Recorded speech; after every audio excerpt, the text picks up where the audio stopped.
Hello. All right. So I'm going to be going over the biweekly contest 141. And in this contest, just, I'm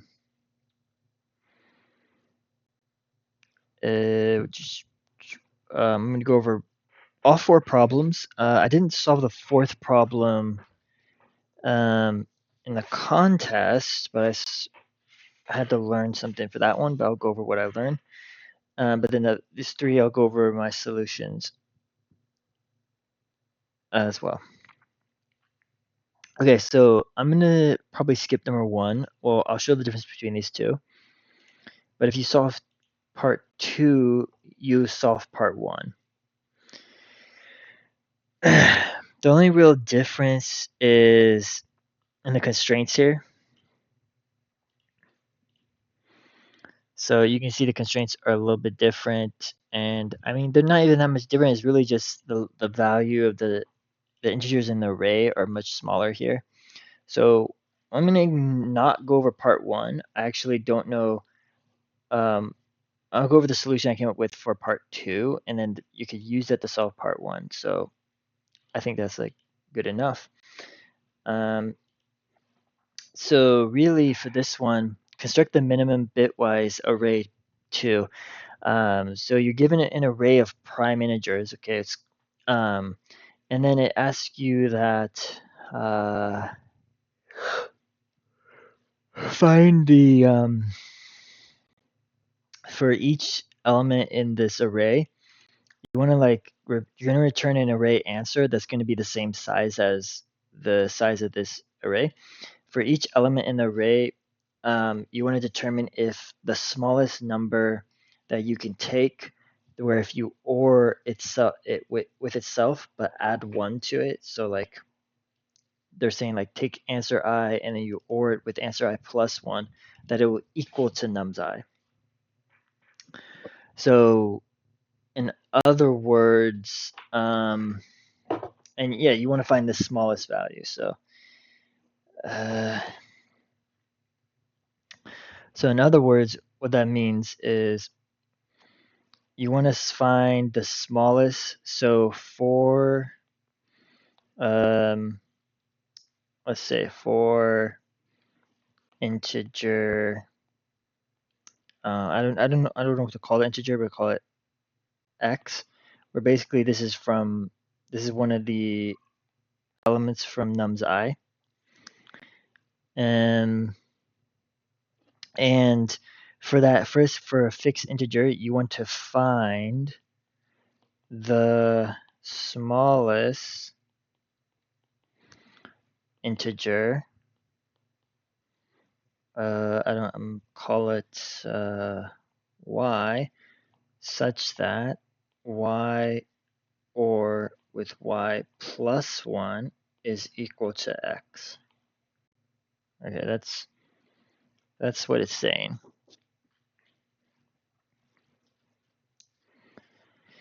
So the interesting thing is that x is only prime numbers. So there's really one way to think of it is, I mean, really how I solved it, I guess, is I looked at the examples and I saw that I saw how you get the smallest number. I guess I'll say here. So there's a few things to keep track of, which is that when you're dealing with prime numbers, there's only one even prime number, which is a 2. So the 2 is a special prime. It's the only number where it's not odd. Every prime number is odd. So that's useful. Every prime is odd except for 2. So 2 is kind of special. So for 2, my belief is that 2 is the only one you don't have an answer to. So 2, there's no way to get 2 by taking y or with y plus 1. And the reason why there's no way to do that is because if y is even, then y plus 1 is odd. If y is odd, then y plus 1 is even, which means no matter what, you're going to always have an array where one of the values has a 1 at the ones place. Or because remember, you can represent binary numbers like this, right? So, and this is a binary number where this is the what we call the least significant bit or so. And this number right here is 0, but the thing is that if you add 1 to it, you're going to get, it's going to become a 1, right? And if you have a binary number where the last bit is already a 1, well, if you add a 1 to it, then it's going to become, well, it's going to become a 0, but because it's going to become an even. So basically, yeah, so basically this 1 bit is going to represent if it's going to be even or odd as well. So you know that there's no solution for 2 because there's no way, because with OR operation, there's no way to get that to work. Okay, I'm having some lagging right now. Okay, a little bit of lag. Okay, it's going to take a little bit of time, but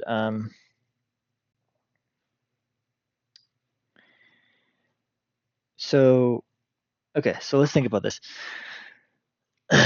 So the 2, there's no solution, but is there? But I'm going to argue there's always a solution for every other prime number. Because the reason why there's always a solution is because of the following. If I have a prime number, I'm just going to draw a random number. This number may not be prime, but it could be prime. Okay, this number could be prime because it's odd, right? Because of this 1 right here. Now, it's odd. So all I have to do is say that uh,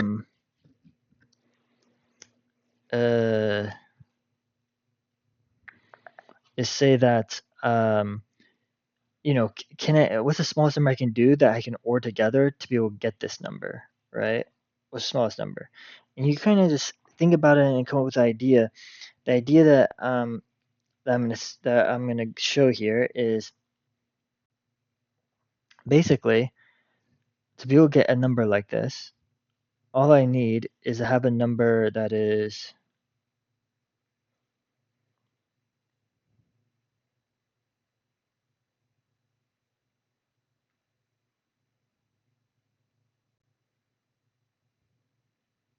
sorry, that is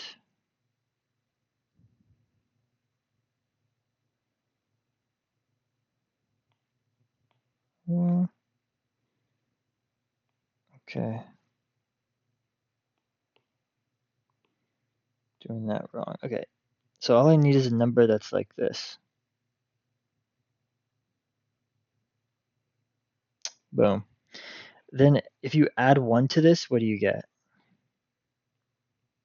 Right? And if you OR these two, you're going to then get these ones here.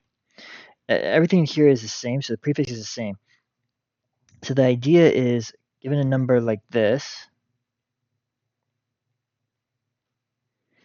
how can I form a number like this, where I have like a long chain of ones, consecutive ones, on the right side of it. And so I would argue you can get it with the smallest possible number would be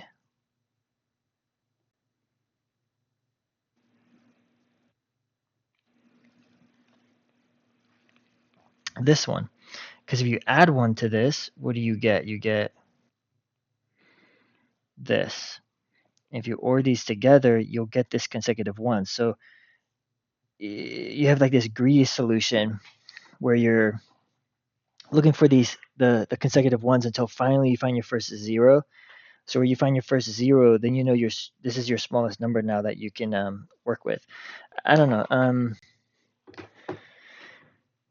I don't know if I explained that very well, but here's what the code will look like for that. So you go through the answer vector, and then you go through here. I mean, you go through here. So nums2 is the exclusionary case. So you want to return -1, and you want to find the first 0 if you're starting from the right side. So starting from the least significant bit, j equals 0, you keep going. And then um,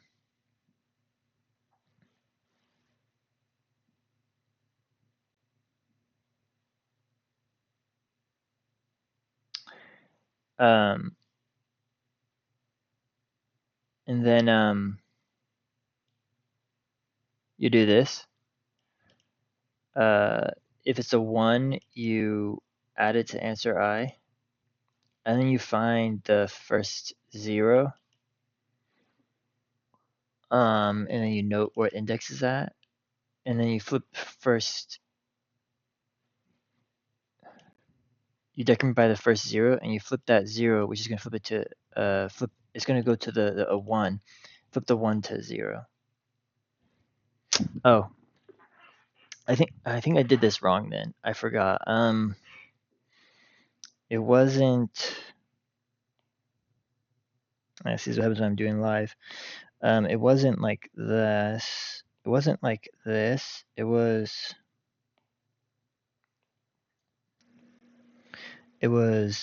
this. Right. No, I had it right. I confused you.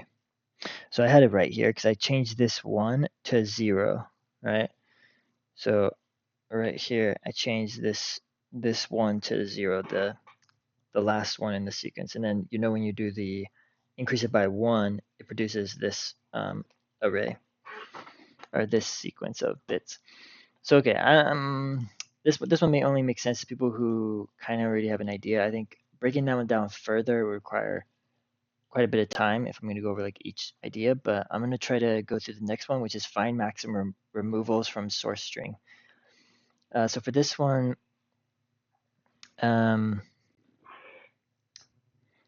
see, well, let me get that off the board. So for this one, you want, hold on. Okay, I have to check the time there. Okay, so I'm gonna try to do this one. So basically, I'm using dynamic programming for this problem. Let's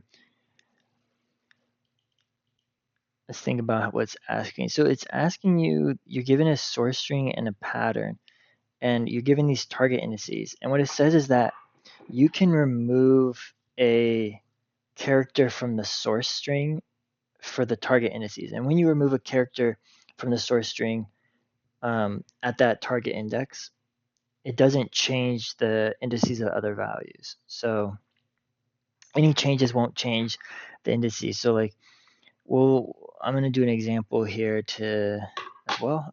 Let's do this one. And okay, we're going to put this over here. What? That is not what I copied. I'm going to copy this. Okay. So let's go over this one.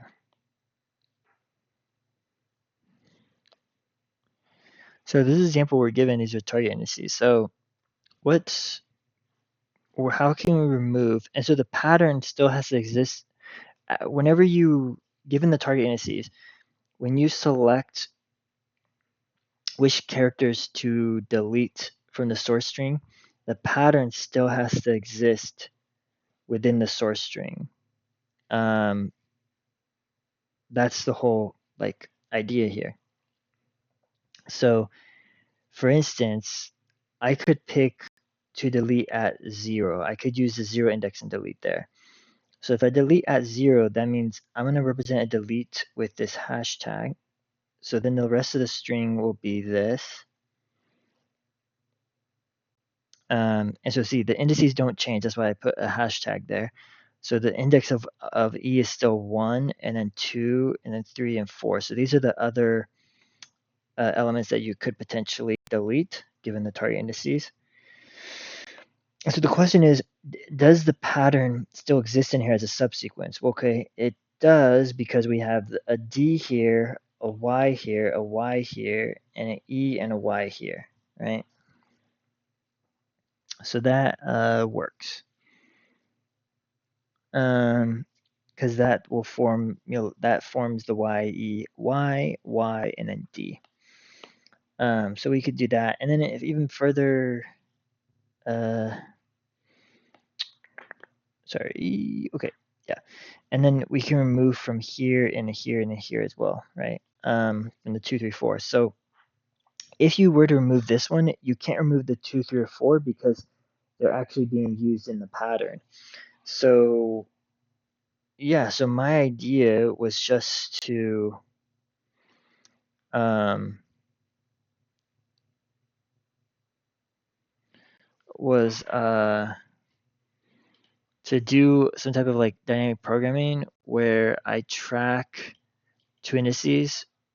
So I create like a DP state of my index in the source string, and then I create another value which represents the index matched in the pattern, which is j.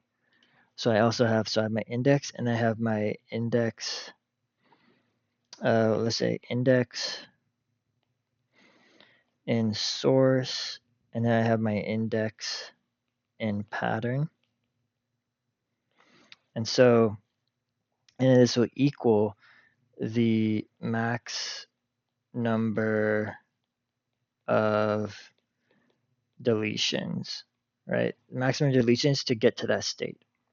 So some base cases here would be, let's say n equals length of source, and let's say m equals length of pattern. So a base case here would be whenever m, so if we reach the, if the index is equal to m, we reach the end of the source string, and j, what j represents the index and pattern, if that's equal to m, that means we found a match. We were able to find the pattern in the source string, and we were able to make some number of deletions. So this thing is a proper answer. If j is not, so in this case you're going to return 0. Otherwise you return negative infinity to just kind of say it's impossible. And then if you think about, so the other thing you think about in terms of dynamic programming is what are going to be my transitions. So my transitions are the following. So if the source of I is equal to the pattern of j, okay, so if this is the case, then we'll say that if that happens, we're going to say that the transition is dpi j is equal to, it's going to equal the max, but let's just say it can transition to the state of I plus 1 and j plus 1. Okay. If the current index is equal to the target index, that is, if you're going to do a delete, so this is if you do a delete, then dpi j is equal to dp. You're going to increase in this, but you're not going to increase in the pattern, and you're going to add 1 because you're doing a delete. Otherwise, if you don't do a delete, you don't add 1. That's really like quick going over the transitions, but here's an example of the transitions in better details. And this, so again, these are the indices that we talked about, the I and the J, and then this is K. This is not really an index for the dynamic programming. It's just an index to track where we are along the target index. So these are the transition states. So we start with negative infinity, and here's the thing where it returns 0 or negative infinity, the base case. And in here, it's going to just increment K, so K is always at the right location in targets. This is the case where the source and the pattern are equal, so you just move forward. And you want to maximize the answer to get the max for this dpij. And then so here you're going to do the transition where you just increment I plus 1 because they're not equal, so you couldn't increment j. And then if it's equal to target index, you could also decide to add the 1 to it because you're going to do a delete operation. But that means you can't move further along in the pattern, and that means you don't match these two characters. Yeah, so that's the solution for that one. And then I'm going to get to this one next, which involves combinatorics. All right, for the last problem from this contest, find the number of possible ways for an event. I'll just read over real quick. You're given 3 integers in x and y. The integers are all between 1 and 1,000. And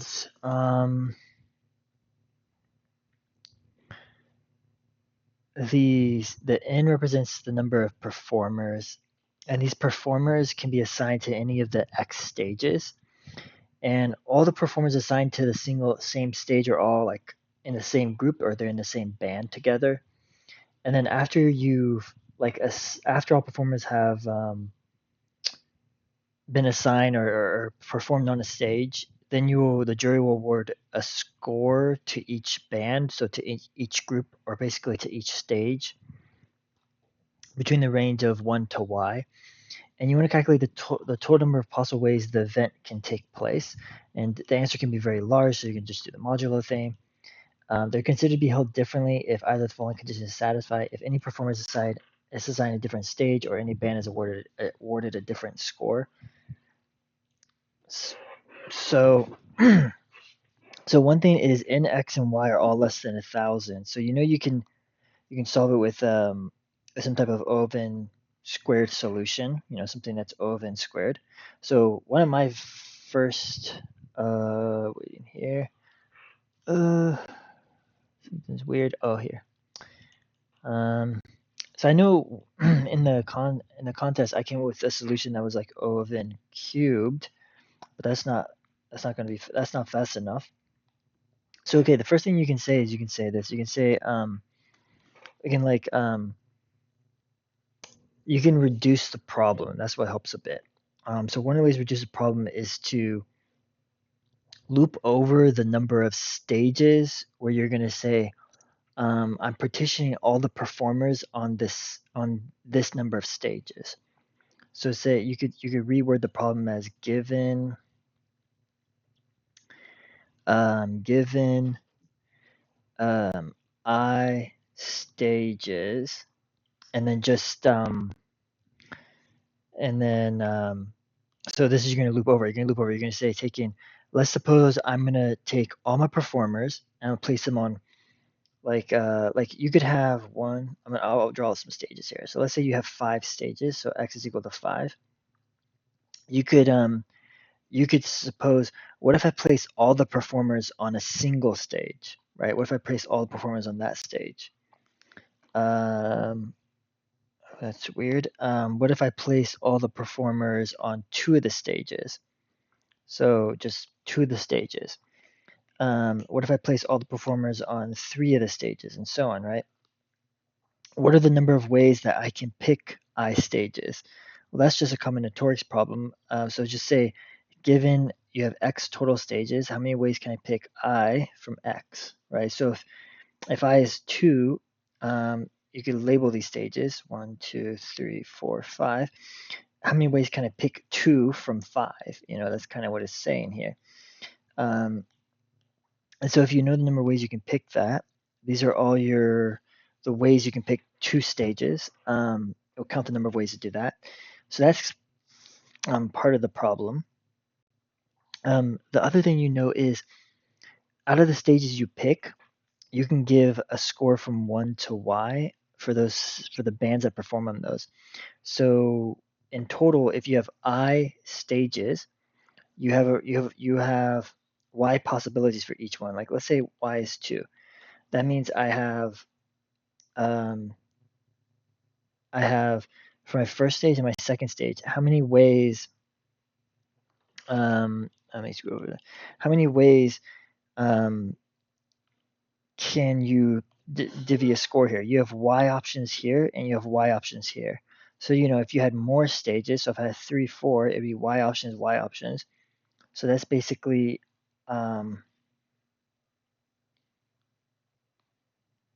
this is basically y to the ith power, right? That's what this answer is, because this is y to the fourth power, because it's 4 stages. Okay, so then you have y to the I as part of the formula. So, or let me put over here. Here's the formula for some number of stages. So your total answer, by the way, will be over all the stages from 1 up to x. Okay, let's say this. Let's say the answer is a summation of I equals 0. Well, it doesn't really start with 0. It starts more with 1. You can't pick 0 stages up to x stages. And then you just say, how many ways can I pick I? And then yi. Okay, so that's kind of counting the number of ways to divvy up the score and the divvy up the stages. But now you need to solve this other problem. You need to solve how many ways to partition. How many ways to partition in performers on I non-empty groups.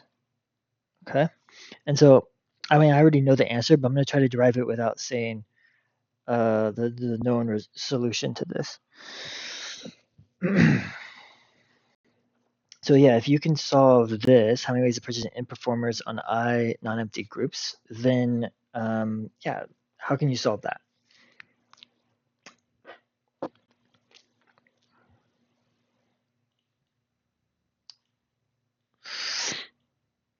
Well, let's do an example. Let's say in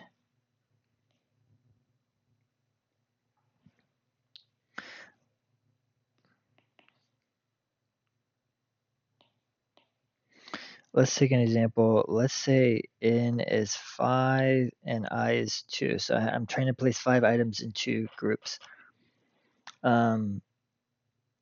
Let's see. So, I don't really know how I would start, but maybe start from the base case and then see if you can build up. So let's suppose yeah,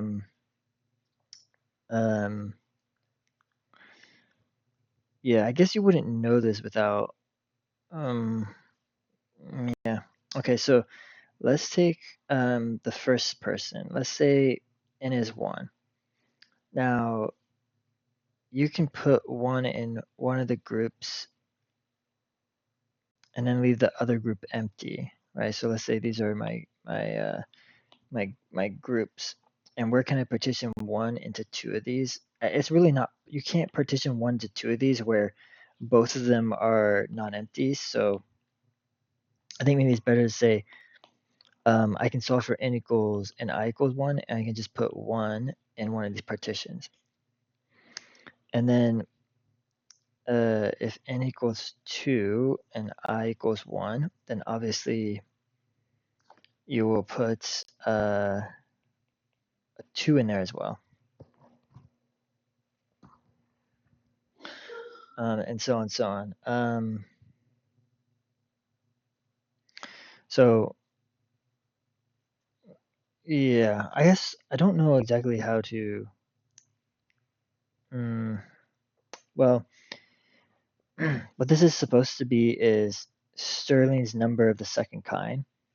So I guess I'll just show how it's derived. It's S in K, and you say that you kind of take your argument like this. You say, let's say I want to solve for S5. I mean, yeah, let's say you solve these base cases. So how many ways, yeah, let's start from first principles actually. So let's just draw something out here. So let's say, what is the solution to S of 1, 1? The solution to that is I can put a 1 in a set. What's the solution to S2, 1? I can put a 1 and a 2 in that set. What's the solution to S3, 1? I can put 1, 2, and 3 in that set. What's the solution for S4 one? I can put 1, 2, 3, and 4 into that one set. What's the solution for S5 one? I can put 1, 2, 3, 4, 5 in that set. Okay. So what is the solution for S2, 2, right? The only possible solution is I have a 1 in one of the sets, and I have a 2 in a set, and I have a 1 in the other set. Well, that's the only way you can do it, and if they're all non-empty. So you could do something like this. So then what about I don't know, let's say S3 with 2. How many ways can I distribute this?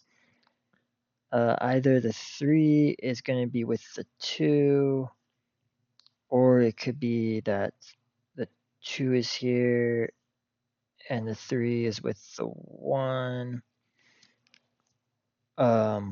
Or it could be possible that you have the 3 in its own set and you just have the 2 and the 1 in their set. Actually, I'm going to write these in other order. The 1 and the 2. Here, so zoom in here. So this is possible for the 3, 2 state. These are all the possible configurations. So given I have 3 performers and I place them in 2 non-empty sets, there's 3 ways I can do that. And then let's draw one more. Let's draw S4, 2. And so how can we do that? So let's actually try to build this up from, does the 4, 2 come from this one? I would say yes. That is basically, I have the option to either add, all of these are kind of unique. So I have the option to either add the 4 into this one. Oops, no, it's not working. Okay. Oh, that's weird. That's weird, but okay. So I have the option to be able to add 4 into these. So for instance, I could add 4 into with the 2 and the 3. And then the 1 will be over here. Or I could have added the 4 with the 1. Or I could add the 4 with the other set, this one here, these sets. I could add the 4, oops, sorry, 4 with the 2. I'm going to reorder these. Or I could add the 4 with this one. Same thing here, I could add the 3 with the 4. Or I could have added the 4 over here. Okay, so in total I have 6 options here that were all derived from this, right? So it was basically 2 times this because I have 2 sets that I can place it in, and then I add in the 4 to all of those 2 sets. And then the only other option is basically 4 can be in a set of its own. So that would be coming from this solution here. So I have it coming from here, and I have it coming from these ones. And so put 4 in itself, then you have 4, and then you have to have the 1, 2, 3 in the other set. So if we kind of try to write this down as maybe possibly a recursive recurrence relation, a recursive formula. So say we have n and k. So one of the options is we come from a state where n is -1 and k is -1. So we can come from this state and basically just add the 4 into its own, I need to scroll down a little bit, add the 4 into its own group, right? That's what that represents. Otherwise, we have some options to put it into these groups. So we have K, so here you have 2 sets. So you have 2 sets you can put it in. So first off, this is going back Sn minus 1. So this is going back Sn minus 1, but with the same number of sets. But then I can place it in K sets, or 2 sets in these cases, right? So I have these 2 options, but if it was 3 options, I would have had 3 options. So this has to be multiplied by K. And so this is then the recurrence relation, and then this is also the recurrence relation for Sterling's second, or it's not, no, it's Sterling's, I think I said that wrong. It's Sterling's number of the second kind. And that's what this is called. And this is what kind of like answers that question. So then in our answer, we're also going to include S of N and then I. Oh, okay, one sec. So okay, yes. So I added it into this thing right here.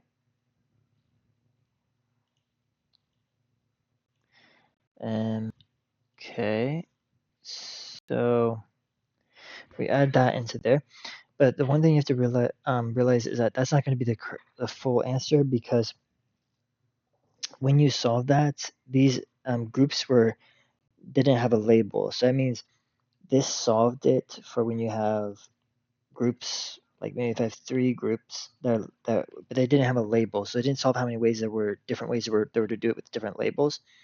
So if I have however many performers I have, and this is my answer, this is how many ways I can distribute in performer, partition them into three non-empty groups.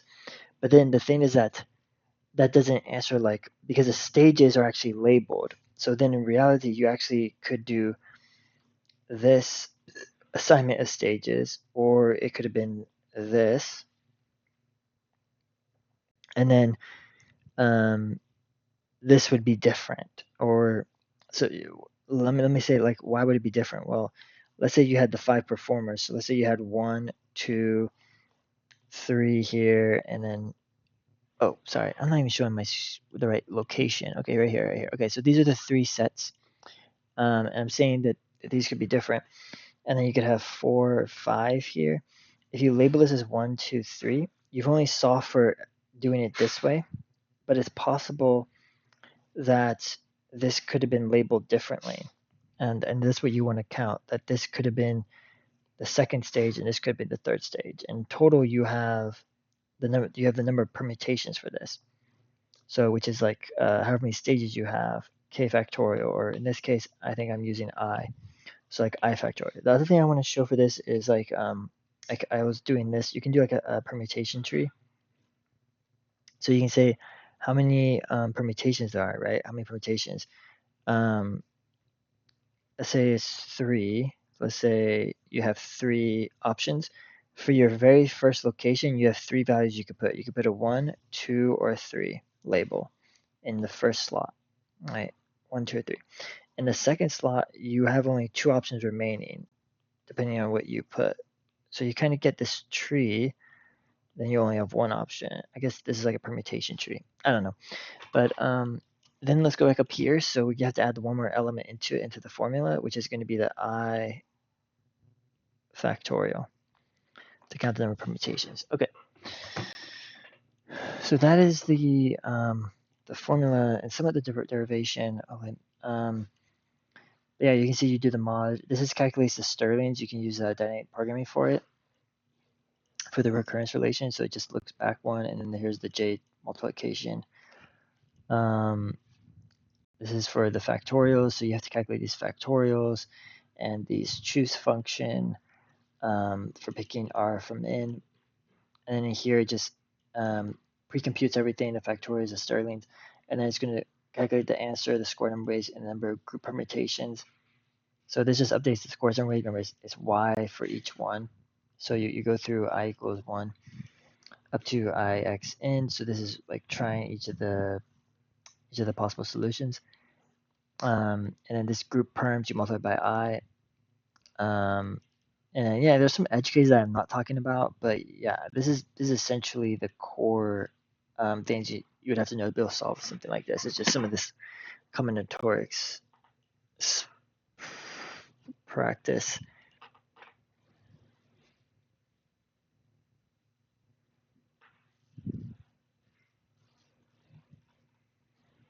Yeah.